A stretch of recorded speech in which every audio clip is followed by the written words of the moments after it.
Hey everyone, the mentalist here, and today's topic is the Hekatjt Subjective Feeling, a modernized interpretation of Van der Hoop's perspective. The subjective feeler is primarily oriented inwards, guided by deeply held values and a refined internal sense of emotional congruence. Feeling in this case is not overt or performative, but internalized and structured around an ideal image of harmony, beauty, and moral alignment. Emotions are experienced as private truths, with judgment rooted in a sense of rightness that arises independently of external validation. The subjective feeler strives to maintain inner integrity and coherence, filtering all interpersonal dynamics and life experiences through a refined ethical lens. Outwardly, the emotional life of the subjective feeler might seem muted, remote, or impenetrable. Emotional reactions are subdued, concealed behind social masks that vary from simplicity and kindness to aloof formality. The most characteristic quality is a deeply felt moral conviction paired with intense vulnerability. When ideals are unmet or violated, despite repeated disappointments, the subjective feeler maintains a quiet belief in the value of love, truth, and emotional harmony. The subjective feeling type is arguably the least emotionally expressive of all the pure types in Hekatjt. Even when moved, this type might struggle to verbalize emotions directly. Expression tends to emerge after significant internal processing and often takes symbolic, artistic, or poetic forms. Language is weighted carefully, and much remains unsaid. Authenticity is paramount, and standardized or superficial forms of emotional expression are treated as hollow or irrelevant. What others perceive as coldness or distance might in fact reflect careful safeguarding of inner depth. Emotional connection, when it occurs, is profound and selective. The subjective feeler opens up fully only when a bond feels spiritually consonant. In such cases, remarkable clarity and warmth emerge, often surprising those who previously misjudged the subjective feeler as indifferent or overly reserved. However, due to the intense vulnerability of the inner emotional world, even meaningful connection may be abruptly severed to preserve internal coherence. This dynamic of intense intimacy followed by retreat is common, reflecting the tension between desire for connection and need for protection. Either is defines the subjective feeler's worldview. All feelings are measured against a deeply internalized moral framework. Interpersonal conflict, injustice, or ethical compromise can provoke deep internal dissonance and feelings of guilt or failure.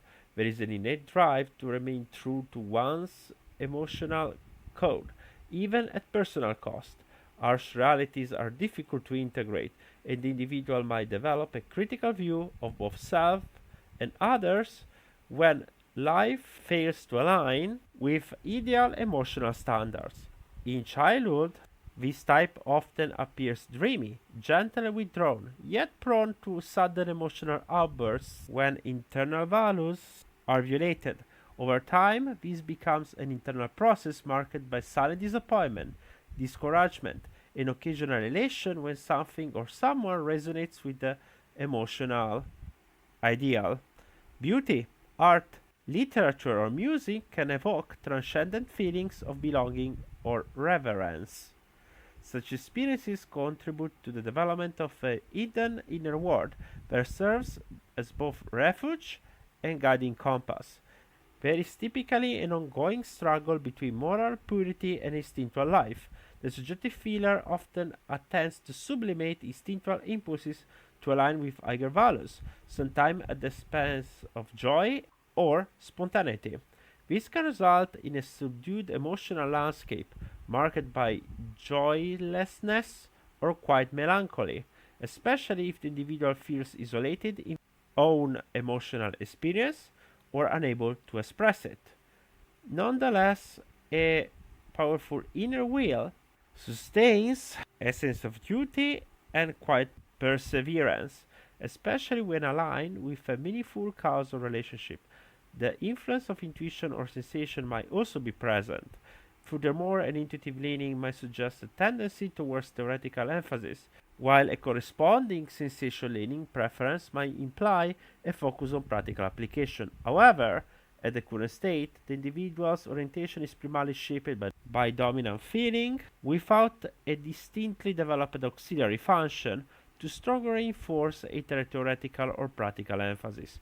While thought is not the dominant lens, the subjective feeler is capable of considerable reflection.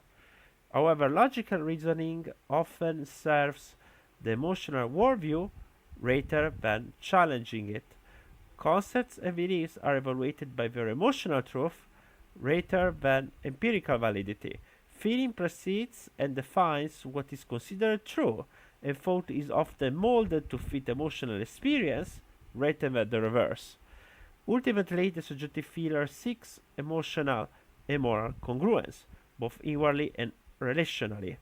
This search is rarely dramatic, but is instead marked by quiet conviction and sustained emotional depth. Thought often misunderstood by others, the subjective feeler holds firm to a personal vision of emotional truth that govern actions, judgment, and the tone of life itself.